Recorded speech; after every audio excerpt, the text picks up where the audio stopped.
A Hollywood icon who has starred in some of the biggest blockbuster films for 5 decades. Yeah, Faye Dunaway grabbed our attention in Bonnie and Clyde and went on to such classics as Chinatown and Network. And now the Academy Award-winning actress is starring in a new movie. It is called The Case for Christ, and she turned to her personal beliefs for inspiration.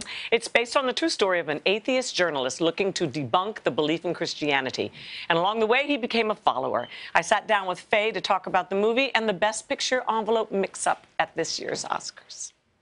First of all, I want to talk about this movie that you're in. I was surprised to see you in the credits because it's a faith film. It's not a huge budget film in terms of Hollywood. So what did appeal to you about it? Well, that it's a faith story.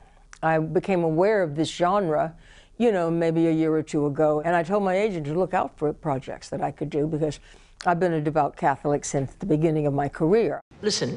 Hallucinations are like dreams. They happen in individual minds. They don't spread like the common cold. The leading character, Lee Strobel, played by Mitch Vogel, he comes to you as a professor, and he's seeking guidance because he wants to accomplish what? He wants to prove that Jesus did not exist. He was not the Son of God. He did not walk the earth, and he was not resurrected.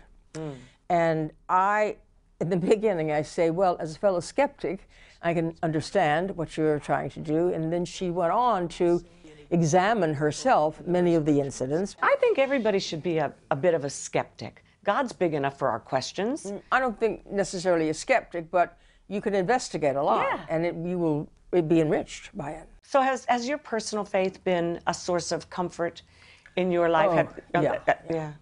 I go to Mass. I try to go every day. You know, I get inspired. I feel better about everything. It centers you, doesn't it? And I it? pray. I pray a lot. You do? Yep. What do you pray for? My son, most of all, that he will be well. And I ask God to take care of him and keep him safe. A parent's prayer. And for guidance, and guidance for me. It's the last moment of the Academy Awards, and you guys have the great honor of announcing the Best Picture. Right. What do you remember most of that evening? Mercy. So Warren was supposed to open the envelope and say the award goes to, and pass the card to me to build suspense, and I was then finally going to say the name of the film that won. Right. But in the moment, what happened was we came on, Warren holding the envelope, and he opened the envelope, pulled the card out, and he didn't say anything. He paused, he looked around, and he looked over me off stage, hoping someone would be there. Like, could this be right? Hoping someone would be there saying, don't do this. And then he looked back into the envelope, hoping there would be a card there, another card there. And finally, I said, I thought he was, you know. Did you think he was teasing? I said, you're impossible. Because this is something Warren does. He pauses. He doesn't answer you right away. He plays with you. Plays with you, teases you as part of his charm. So I teased back and I said, you're impossible. And he gave me the card.